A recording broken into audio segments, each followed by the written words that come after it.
Гледате Дневникот на Сител. Во студиото со вас Славица Арсова. Добро вечер, благодарам што не гледате. На почеток на Дневникот гледаме кои настани го одбележаа денот. Осомничени за пожарот во Кочани одат во куќен притвор. Останатите остануваат за решетки. Обвинителот го побара предметот за сообраќајката во која загина Теодора. Ке се проверува дали погрешило јавното обвинителство. Таткото на Вања не сакаше да одговара на прашањата на Љупчо Палевски. Ја обвини полицијата дека бавно реагирала за расчистување на случајот.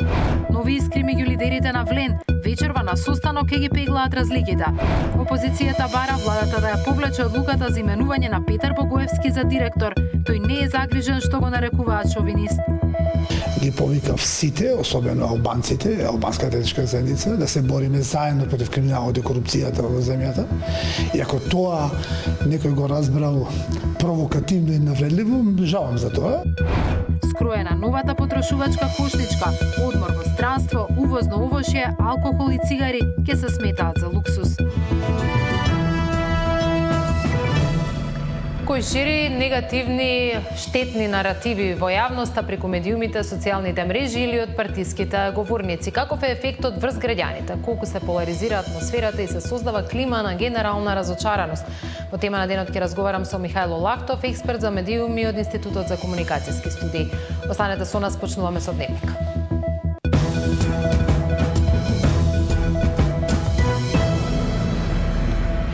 Основното јавно обвинителство Кочани до Основниот суд достави предлог за продолжување на мерките ефективен и куќен притвор за сите осомничени во истрагата во врска со пожарот во кабарето Пулс. За тројца од осомничените обвинителството предлага замена на мерката ефективен со куќен притвор, согласно како што наведуваат оттаму фазата на обезбедување докази и исполнетоста на законските основи. Се работи за 20 осомничени од Државниот пазарен инспекторат, меѓу кои поранишниот директор Горан Трајковски, како и за еден припадник на обезбедувањето на дискотеката. Во исто време продолжуваат истражните действија во повеќе правци и во неколку институции со цел испитување на евентуална одговорност, за што јавноста ќе биде известена веднаш по донесувањето на соодветна јавно обвинителска одлука, соопштија од обвинителството. Кочанскиот суд на 22 март им одреди 30-дневен притвор на 24 од вкупно 27 осомничени лица, опфатени во истрагата за трагедијата во Кочанското кабаре Пулс, во која животите ги загубија 61 лица. Државниот пазарен инспекторат исконтролирал 297 угостителски објекти по трагедијата во Кочани. 28 добиле клуч на врата зашто работеле без лиценца, а неправилности имало и кај некои кои имале активни лиценци за работа. 28 објекти кои работеле без лиценца или без да ги исполнат минималните технички услови добија клуч на врата. 12 угостители пак добиле шанса да ги отстранат нерегуларностите. При контролите кои стартуваат ден по несреќата во Кочани па се до вчера, инспекторите извршиле близу 300 надзори, напишале 360 казни, од кои државата има наплатено речиси 3,5 милиони денари. По закон не работат дури и објекти кои имаат активна лиценца. Од вкупно 23 правни субјекти со активна лиценца, кај 17 субјекти констатирани се неправилности во делот на исполнувањето на минимално техничките услови. Последниот извештај кој што го дадовме пред јавноста беа 15, денеска веќе се 17. И за истите е доставена информација до Министерството за економија и труд. Во меѓувреме, кај 7 од овие објекти се отстранети овие неправилности.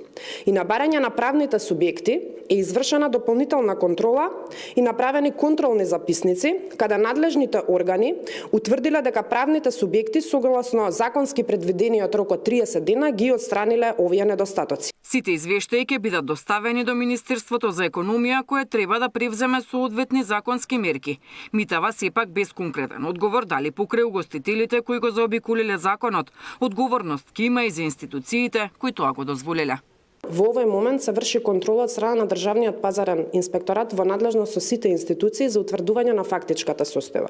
И јас сум сигурна дека во текот на контролата и утврдување на ваквите состојби кои што се предмет на ваше прашање денеска, ќе биде покрената соодветна постапка за сите оние кои што би требале да утврдат, за оние кои што работеле спротивно на закон, ќе бидат изречени конкретни платни налози и ќе им се направи забрана за вршење на дејност. Покрај дискотеките на затворен и отворен простор, ноќните барови и кабареата. Под лупа на институциите периодов се и кафе-барови, ресторани, гостилници, ресторани кои организираат прослави и хотели.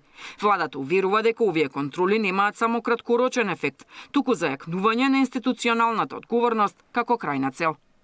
Деспина Тодоровска, Сител телевизија. Државниот обвинител Љупчо Куцевски го побарал предметот од Гостиварското висше обвинителство за да го разгледа во детали текот на постапката против Менсур Пајазити, кој смртно ја прегази Теодора Ристовска во Тетово. Според пресудите, обвинителството не се жалело на првичната 3,5 годишна казна која ја досуди сега пензионераната судика Верка Костовска. Потоа вишата обвинителка Виолца Елмази се премислила, па на седница во апелација во март лани го променила писмениот став и барањето да се одбие жалбата на Пајазити го заменила со предлог да му се изрече поблага кривична санкција. Од обвинителството велат, одмерувањето на казната е во надлежност на судот.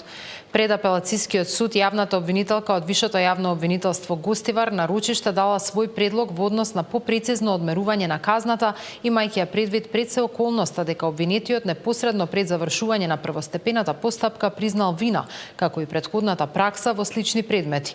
Меѓутоа, предлогот на обвинителката не е задолжителен за тричлениот совет од судии во апелацискиот суд. Тој предлог во ниту еден момент не се однесувал на намалување на казната за речиси половина од првостепената пресуда, како што досуди апелација во својата одлука. Јавниот обвинител на Република Северна Македонија веќе даде насоки и го прибави предметот од Вишето јавно обвинителство Гостивар за да го разгледа во детали текот на постапката, информираат од јавното обвинителство.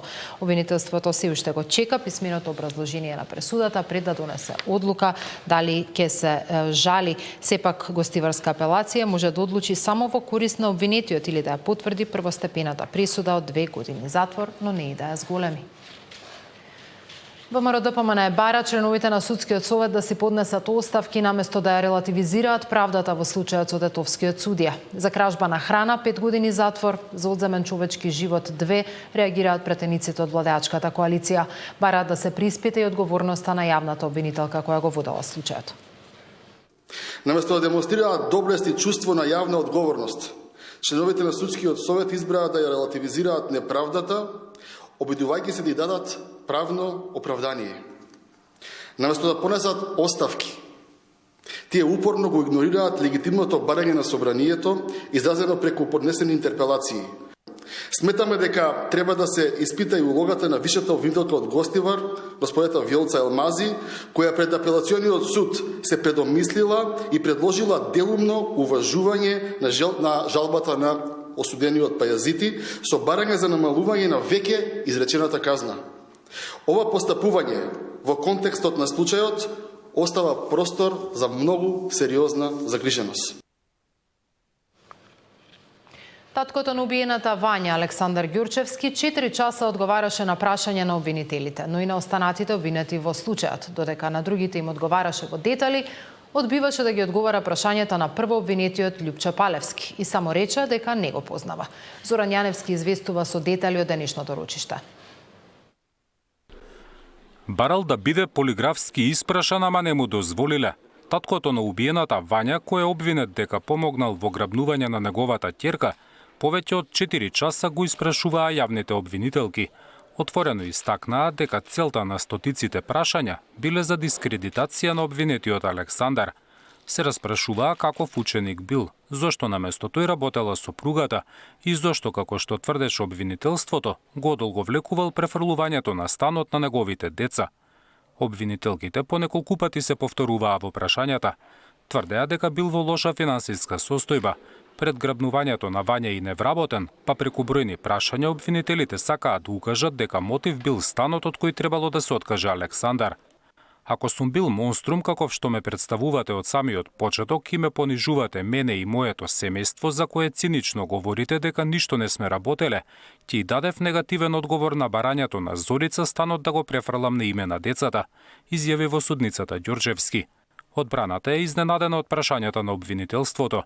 Смета дека изјавите на таткото на Вања укажувале дека тој нема вмешаност во случајот. Јавното обвинителство низ вкрстените прашања уште еднаш покаже и докаже дека нема никакви аргументи против Александар и дека тој е неосновано обвинет.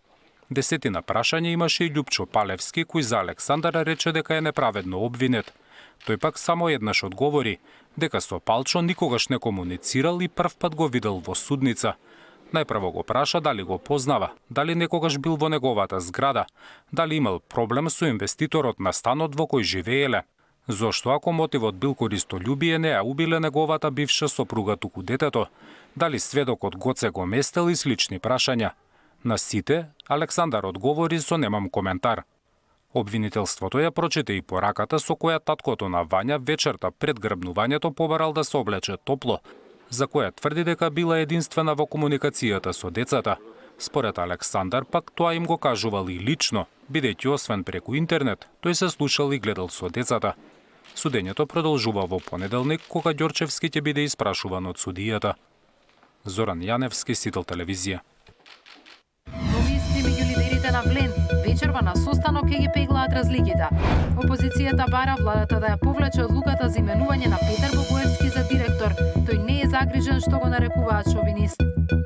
Ги повикав сите, особено албанците, албанската етничка заедница, да се бориме заедно против криминалот и корупцијата во земјата. И ако тоа некој го разбрал провокативно и навредливо,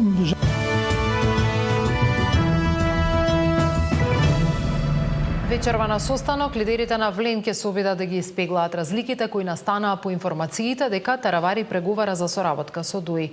Искри меѓу нив беа разменувани денес, но неизвестно е дали вечерашниот состанок ќе доведе до помирување. На заеднички состанок вечерва лидерите на Вреди ќе ги пеглаат разликите. Мислам и се надевам дека денеска ќе биде последниот ден, односно состанок каде ќе се дефинират овие дилеми во рамките на дебатата за локалните избори. Јас сум убеден дека Влен и на локалните избори ќе оди заедно. Од Вреди продолжуваме разговори, вечерва имаме состанок сите 4 претседатели на партии. Континуирано има комуникација. Се надевам дека работните групи ќе продолжат да изнајдат најдобро можно решение, што нема да биде фрустрирачки или, да речам, демотивирачки за партиите кои што се дел од Влен. Несогласувањата меѓу Таравари и коалицијата Вреди избија кога актуелниот министер за здравство демонстрираше незадоволство од делот од колачот кој му бил понуден во вид на градоначалници и советници за предстојните локални избори. Меджити го обвини за преговори со Ахмети и побара од него да избере дали на изборите ќе оди со нив или ќе го избере ДУИ. Најостар се чини беше Касами кој на Таравари му порача дека ако замине од Вреди ќе биде нула, исто како што бил нула и кога дошол во коалицијата.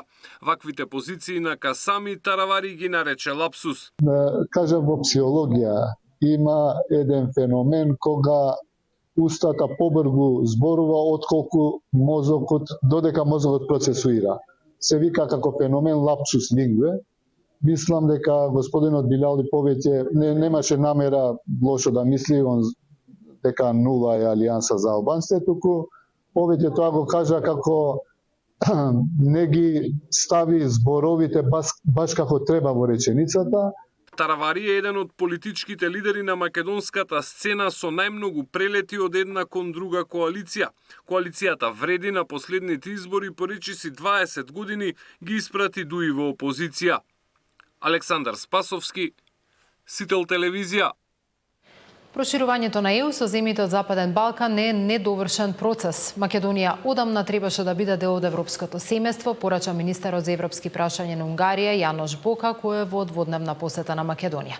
Според него и покрај бугарската кочница, процесот на членство на Македонија мора да се забрза во европските институции. Проширувањето со Западен Балкан и особено со Северна Македонија е недовршен процес. Северна Македонија веќе требаше да биде во Европската Унија. Сакаме да се забрза техничкиот и административниот процес во рамките на европските институции и повикуваме сите земји членки на Европската Унија да ја имаат предвид геостратешката важност на регионот за Европската Унија, како и економските капацитети што Западниот Балкан може да ги донесе за Европската Унија. Круна на денешните разговори е потпишувањето на меморандумот за соработка, кои поставуваат цврста рамка за долгорочно и структурирано партнерство во областа на европските интеграции. Ова не е само техничка соработка. Ова е всушност инвестирање во европската иднина на нашите граѓани. Со овој чекор, Северна Македонија и Унгарија уште еднаш покажуваат дека Европа не е само географија и бирократија, туку заедничка цел. Не се опираат реакциите на одлуката на владата да го именува Петар Богоевски од партијата Македонски концепт за директор на Агенцијата за европски образовни програми и мобилност. Опозицијата смета дека со своите дискриминаторски изјави и постови, како и со говорот на омраза на национална основа, тој е дисквалификуван од водење на агенција која треба да промовира европски вредности. Богоевски во изјава за Сител дадена по примопредавањето во својата нова канцеларија, вели дека ако бил погрешно разбран се извинува, но не мислел ништо лошо. Смена на ново именуваниот директор на Агенцијата за европски образовни програми Петар Богоевски бараат опозицијските СДСМ и ДУИ, бидејќи според нив лидерот на македонски концепт имал албанофобски ставови, деградирачки коментари и националистички речник. Богоевски беше именуван на оваа функција од владата пред само неколку дена, а официјално ќе седне на директорското столче од наредната недела. Богоевски е целосно недоветен и несоодветен за да ја обавува новата функција, уште помалку за да служи како пример за студентите. Именувањето на ваква контроверзна личност испраќа загрижувачка, но јасна порака за приоритетите на владата предводена од Мицкоски и ДПМНЕ, напиша на Фејсбук потпредседателката на СДСМ Кристина Костова. Партијата на Филипче најавува дека за ова ќе информирали Европската унија, која е главен финансиер на програмите со кои ќе раководи Богоевски. Осуда за именувањето на председателот на Македонски концепт за директор стигна и од ДУИ. Денес државата преку еден човек назначен да ги води европските образовни фондови ја понижи цела една заедница со јазик полн омраза, стереотипи и презир. Не само албанците, туку и самите македонци, затоа што овој јазик не зборува од име на ниеден народ, напиша Бујар Османи. Богоевски не е засегнат од коментарите. Вели дека ДУИ се плашат од македонски политичари што ги бранат националните интереси, а за јавните коментари на социјалните мрежи се извинува што некој се почувствувал навреден. На ДУИ не им одговараат македонски политичари кои не ги продаваат македонските национални интереси за пари. ДУИ се научени да владеат со такви корумпирани македонски политичари. Ние не сме такви. Ако зборуваме за еден пост кој искрено жалам што се разбра погрешно во јавноста, во кој јас ги повикав сите, особено албанците, албанската етничка заедница, да се бориме заедно против криминалот и корупцијата во земјата. И ако тоа некој го разбрал провокативно и навредливо, жалам за тоа. Неговата работа посебно ќе се следи поради реакциите во јавноста, но засега не може ништо да се коментира, вели министерката за образование Јаневска за неговото назначување. Ја слушам реакцијата од тука, како и сите други, но еве поради вашето прашање со поголем фокус ќе се следи работата на директорот, доколку е се во ред и тој е деполитизиран, ќе немаме проблем. Ако има некакви други проблеми, ќе се превземат мерки. Но затоа пак за неговото именување јавна реакција во владата изразил албанскиот коалицијски партнер Вреди. Не се гледам себе си одговорен да дадам одговор за нешто што не сум надлежен. Ке реагирате во владата? Секако. Вчерашните загрижености ги пренесовме во владата, ги дискутиравме, но останува да види како ќе постапиме понатаму. Богоевски пак на ова одговара дека со Вреди може да се најде заеднички јазик, бидејќи во нив гледа владин партнер кој сака да се бори против корупцијата. Катерина Нешкова, Сител телевизија. Секоја пета објава на социјалните мрежи на партиите содржи штетни наративи. Анализата на Институтот за комуникацијски студии покажува дека партиите успеваат преку црни кампањи да го раскараат и наелектризираат општеството. Представници на партиите на денешниот настан декларативно се заложија дека ќе бидат подобри. Секоја петта објава на политичките партии во Македонија содржи штетен наратив, покажува истражувањето на Институтот за комуникацијски студии. Истражувачите анализирале над 5000 објави на партиите кои ги објавиле на Фејсбук. Дури 1104 содржале дезинформации или злонамерни информации, кои пак доведуваат до поткопување на довербата во институциите. Од употреба на штетни наративи не се штеделе ниту лидерите на партиите. Од вкупно анализирана 621 објава, во истражувањето е нотирано дека во 155 од нив имало штетни наративи. Кога гледаме таа негативна реторика, колку простор зазема од јавната комуникација, некако имаме потреба за да укажеме дека нешто мора да се промени. Црните кампањи и навредливите реторики се најчести пред избори. Политичарите, медиумите и јавноста ја делат одговорноста за штетните наративи, а колективната соработка е клучот за промена на состојбите, заклучи учесниците на денешната дебата. Сега јас го споменувам како синоним и резултат на ова истражување што направивме сериозно страшни работи. Се надевам дека истиот израз ќе дојде ден, ако денес е почетокот, кога ќе кажеме дека после ваквата широка општествена акција сме направиле резултат што резултирал со драстично намалување на штетните наративи. Ако зборуваме за тоа дали политичарите се свесни во однос на употребата, мислам дека да. Затоа што најголемиот дел свесно ги користат штетните наративи и ќе ги користат се до оној момент додека гледаат дека има одреден бенефит. Јас тука ќе ги спомнам и медиумите, кои што се тие кои што треба да помогнат да тој штетен наратив кој што излегува во јавноста, успееме да го ставиме на некој минимум. Како? Секако без цензура. Црна кампања, во секоја кампања може да има и црно нешто и бело нешто. Сега, и новинарите треба да бидат малку внимателни со тенденција да го пренесат тоа белото повише.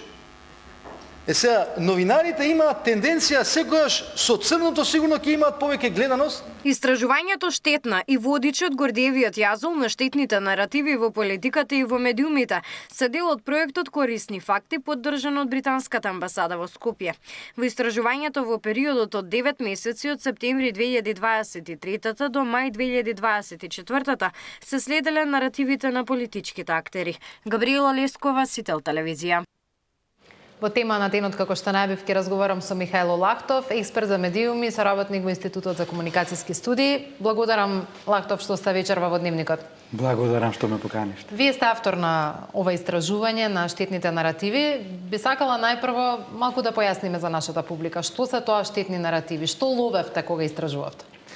Да, јас сум еден од авторите на оваа публикација која всушност произлезе како едно финале, едно поголемо и подолготрајно истражување кое што започна уште во 2023 година, во септември 2023 година, траеше до мај 2024 година и фактички ние го наблюдувавме политичкиот дискурс, како се развива, низ јавниот дискурс, како го пренесуваат медиумите и се фокусиравме на нешто што го нарековме штетни наративи, односно тоа се наративи кои што штетно влијаат или имаат последици на демократските процеси во општеството и влијаат на благодетот, односно на многу сфери на граѓаните и на општеството. Така што, ако го наблюдуваме наративот како еден вид приказна сторија со своја структура, со свој концепт, кој што има вовед, има заплет, има расплет, има некакво наравоучение и така натаму, штетниот наратив е таква форма, меѓутоа, која што има штетни последици. И тука зборуваме за штетни последици од аспект на намалена доверба во институциите, намалена доверба во системот, нагласување на неприкладен говор, на вулгаризми во говорот и така натаму, пристрасно селектирање на информациите, дезинформации, злонамерни информации, национализам, популизам, така натаму, ни успеавме да ги поделиме наративите, односно да издвоиме 16 наративи и преку една малку посложена методологија во која што ги мониториравме изјавите на политичките партии објавувани на нивните социјални мрежи, на нивните веб страници, но и наблюдувавме како медиумите ги пренесуваат овие изјави, ги наблюдуваме преку известни индикатори кои не водеа до еден од овие 16 наративи. И како што се спомена претходно во прилогот, некој заклучок на крајот беше дека без да бидеме свесни на почетокот кога влеговме во оваа авантура, во ова истражување, на крајот свативме дека речиси секоја пета објава на веб страниците на политичките партии, но нивните официјални веб страници, и секоја четврта објава на социјалните мрежи содржи еден или повеќе штетни наративи, дел од овие кои што претходно ги набројував. Каде е проблемот во партиите, во медиумите, во социјалните мрежи, во онлайн порталите? Значи, каде забележавте дека најмногу имаат продорност ваквите наративи? Сваќаме дека изворот се самите партии, меѓутоа каде поминуваат? Да бидам искрен, кога работевме на целото истражување, фокусот ни беше да дадеме одговори на прашањето како. Како се развиваат, каде се развиваат. Меѓутоа, многу е важно и да продолжиме да истражуваме на оваа тема, за да бараме одговори на прашањето зошто. Затоа што прашањето зошто е секогаш малку покомплексно. Ние имаме интенција генерално, особено во последните години кои што стана многу брзи години на целосна вмреженост, да даваме одговори кои што сте еднозначни, бинарни, да, не, црно-бело. Даваме брзи одговори, се воодушевуваме. И тоа е влијанието на социјалните мрежи. Еден од одговорите на вашето прашање е дека со појавата на социјалните мрежи ние имаме ситуација во која што во медиумите одеднаш пристап добиваат сите. Не само одреден број како во традиционалните медиуми. Еве во телевизиите постојат сериозни филтри. Тоа што ќе се појави на телевизија, во весник, на радио и така натаму, се појавува за тоа што е релевантен, важен, во моментов е актуелен и така натаму.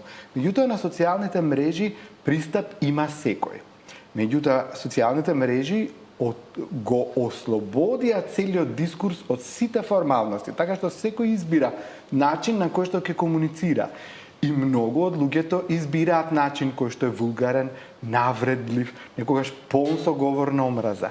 И тие патерни, сега не сакам многу да навлегувам во теорија, меѓутоа од аспект на медиумските теории или медиумската теорија медиатизација, тој патерн, таа логика од социјалните медиуми се трансферира и во други сфери од општеството, вклучително и во политичкиот живот, вклучително и во политичкиот дискурс.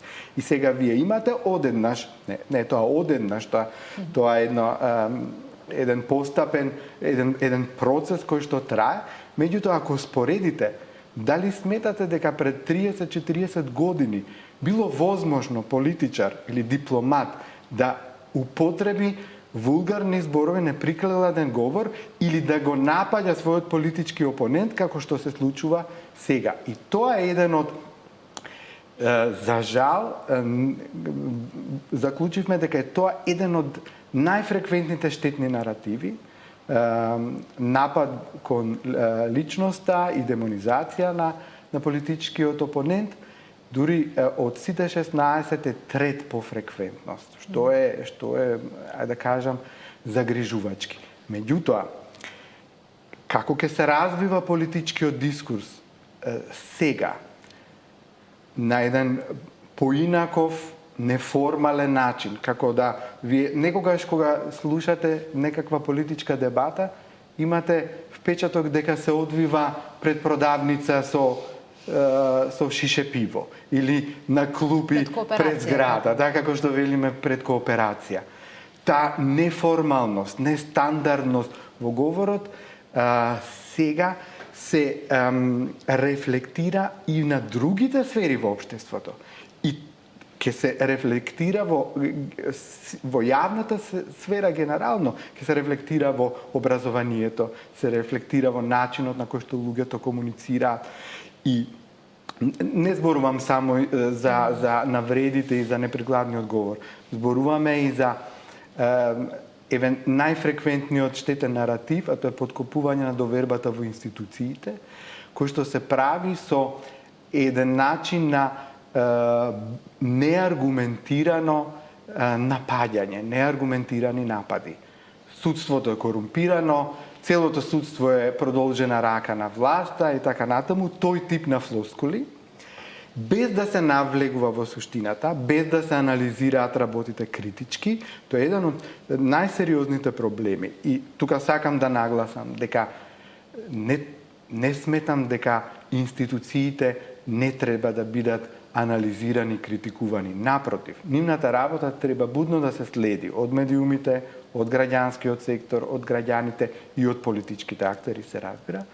Меѓутоа, критиката треба да биде плод на една посериозна анализа, издржана анализа, една критичка мисла, затоа што само така ќе дојдеме до решенија на проблемите, а не преку вакви паушални, неаргументирани напади. Сега тука моја предпоставка е дека партиите со тој народски речник, кој често, како што и самите констатиравте, е и вулгарен речник, се трудат да бидат и поразбирливи и позвучни за публиката која што нели ги следи, што велат зборуваат во тонски парчиња, сето тоа е веќе испраксирано, но прашањето ми е, ги видовме денеска видни и влијателни луѓе од политичките партии беа на настанот на кој што ја презентиравте анализата. Гледаме дека повторно декларативно нели тие ги прифаќаат вашите сугестии дека наративите штетни не треба да се користат, но мислите дека ќе сопрат паролите од партиските говорници криминална власт, корумпирано судство, предавници, така натаму, некои етикети кои со години слушаме дека се ги даваат едни на други. Да, денеска го презентиравме публикацијата, односно водичот Гордиевиот јазол низ штетните наративи во политиката и медиумите. И тоа е еден финален продукт од целото истражување. Идејата ни беше токму тоа да ги објасниме штетните наративи за пошироката јавност, меѓутоа и да понудиме една серија препораки и за медиумите и за политичките партии. И затоа ги повикавме и едните и другите на оваа панел дискусија. Да бидам искрен, многу сум среќен што дојдоа координаторите на пратеничките групи, на 3 пратенички групи, дојдоа неколку уредници кои што дискутираа во панел дискусијата, председател на Сдруженијето на новинари на Македонија и така натаму. И без разлика на се, сметам дека тоа е првиот чекор во решавање на секој проблем. Кога луѓето кои што се засегнатите страни, ќе седнат на една маса и ќе отворат една дискусија, ќе отворат една полемика и ќе почнат отворено да зборуваат за работите кои што се важни. Тој прв чекор ние денеска го видовме, затоа што сите кои што беа таму зборуваа отворено, зборуваа конструктивно, зборуваа дека се свесни за тоа што го прават, се свесни на кој начин се развива тој политички дискурс и дека има последици потоа на се во јавната сфера, на сите сфери во општеството. Дали тоа ќе прекине, еве сега ги имаме локалните избори следат. Мислам дека и тие не беа премногу оптимисти во тој контекст, но се заложија дека ќе почнат да работат во таа насока. И мислам дека тој прв чекор е направен. Дали и колку ќе се смени нешто, не знам, меѓутоа од денешната средба јас излегувам како оптимист, затоа што сметам дека тргнуваме во насока да менуваме нешто. Споменавте доаѓаат локалните избори, оваа ваша анализа е правена 9 месеци пред председателските и парламентарните избори. Се засилува ли предизборна ваква реторика негативна или во Македонија секогаш некои ќе речат дека е предизборие, па тоа не е една константна, партиите се во една константна форма за да ги користат овие негативни кампањи, штетни наративи, говор на образ? Дефинитивно се засилува. Ова не е прв мониторинг и прва анализа која што ја правиме пред избори за време на политички кампањи, предизборни кампањи. Постои истражувањето покажа дека најфреквентни штетните наративи квантитативно ги забележуваме во јануари, февруари, март. Тој период, значи токму во периодот кога политичарите, политичките актери сметаат дека може да се влијае на јавната свест, може да се влијае на тоа како гласачите ќе размислуваат, како гласачите ќе се определат и така натаму. Така што има еден урнек. Тие наративи малку стишуваат потоа во април и мај, меѓутоа тоа е ударно. Тогаш почнува мониторинг, па сите се повнимателни, вклучително и медиумите и така натаму. Тоа што сакам да го кажам е една забелешка односно еден коментар од истражувањето, еден заклучок, дека која била улогата на медиумите, што можно е важно. Ние мониториравме 9 ТВ станици и 11 онлайн портали и заклучокот генерален е дека штетните наративи најмногу се креирани од политичките актори. Иако имаме случаи кога и медиумите, дел од медиумите креираат штетни наративи, сепак улогата на медиумот била повеќе како трансмитер, односно тие ги преземаат штетните наративи и најчесто без никакви измени ги објавуваат. Особено кај онлайн порталите имате, ние го нарекуваме еден нов жанр во новинарството, псевдосоопштение, наставени соопштение за јавност. Како што е објавено на страницата или како што е испратено од политичката партија, на страницата од онлайн порталите го гледате во неговата оригинална форма. Тоа не е новинарство. Новинарството не треба да биде трансмитер на политичките пораки. Медиумот не е булетин на политичката партија. Новинарите имаат улога сето што доаѓа како порака, како идеологија, како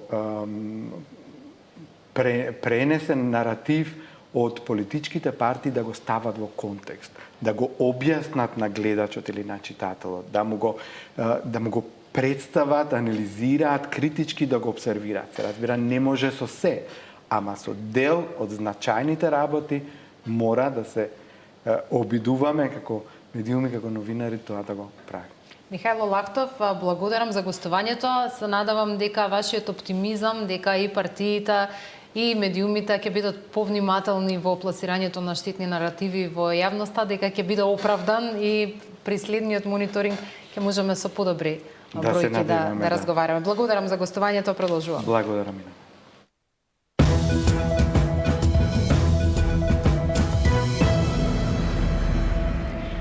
Новата потрошувачка кошничка која крои Министерството за економија ќе ги отфрли трошоците за алкохол, цигари, несезонско овошје, одмори во странство. Според Министерството станува збор за луксус кој не може да се смета за неопходен за едно семејство. Наместо на 4, во иднина пресметките ќе се прават на 3 члени семејства, зашто статистички поголем број семејства во Македонија имаат по едно дете. Мартин Арсов со детали. Државата одсега ќе пресметува колку пари треба да потроши трочлено семејство за да ги покрие основните потреби. Пресметката ќе се вика просечна потрошувачка кошничка. Што точно содржи за сега не се знае, но се знае што нема да влезе во математиката. Место во кошницата ќе нема за цигарите, алкохолот, вонсезонското овошје и одмор во странство. Тоа според заменик министерот за економија е луксус. Сигурно нема да користи во пресметките акцизни стоки како што се алкохол, цигари, летување во странство и така натаму, бидејќи тоа го сметаме за луксус. Или пак овошје кои не се карактеристични за одредена сезона во годината. Сето ќе биде врз база на релевантни податоци, од цените од релевантни производи кои што се користат сезонски, меѓутоа и податоци земени од повеќе маркети. Нити ни служи за креирање на јавно мислење, нити за, да речам, политика, него единствено за да ни даде нас насока како во иднина ќе ги спроведуваме сите економски политики во заштита на животниот стандард на граѓаните во Република Македонија. Кошничката ќе биде разгледана на економско-социјалниот совет и таму треба да добие зелено светло од синдикатите и работодавачите. Во меѓувреме до крајот на месецот важат замрзнатите цени и ограничените маржи на над 1000 производи. Мерките дадоа резултати и ја зауздаа инфлацијата. Дел од маркетите кои не ја почитувале одлуката се соочуваат со високи парични казни, а за поголеми прекршоци може да добијат и клучна врата. Инаку од следната недела сите маркети на интернет ќе мора да ги објават цените на сите производи и со тоа граѓаните ќе можат да споредуваат и да одберат од каде ќе пазаруваат. Мартин Арсов, Сител телевизија. Инспекцијските служби на Агенцијата за храна и ветеринарство ја казнија струмичката кланица за која екоактивистите алармираа дека испушта директно крв во река по колењето на јагнињата. Операторот е казнет со парична казна од 2000 евра во денарска противвредност, а одговорното лице во правното лице со 400 евра во денарска противвредност. Наредено е доследно спроведување на законските процедури за отстранување на нус производи од животинско потекло од категорија 3, се наведува во соопштението на Агенцијата за храна и ветеринарство. Општина Ѓурче Петров и даде 5 дена рок на градежната фирма која градејќи зграда сруши зид на соседна висококатница, да го врати зидот во првобитната состојба и да ја осигура оштетената градба. Работниците кои работеле на новиот објект го пробиле зидот на соседот и целиот бетон кој го нанесувале за плочата завршил по скалите на соседната зграда, објавивме вчера во вестите на Сител. Општината излезе со соопштение откако градежните инспектори извршија вонреден надзор на зградата на булеварот Партизански одреди. Констатирани се неправилности, изготвен е записник од извршен инспекцијски надзор и донесено е решение со кое на инвеститорите им се наредува веднаш да ја прекинат натамошната изградба на објектот од втора категорија со намена А2, колективна стамбена зграда на улица Партизански одреди, во рокот 5 дена да го вратат во првобитна состојба фасадниот зид на соседниот објект и веднаш да ја обезбедат сигурноста на околната градба, се наведува во соопштението од општина Ѓурче Петров. Во текстот се вели дека инцидентот настанал при бетонажа на зид од источната страна на објектот кој се гради.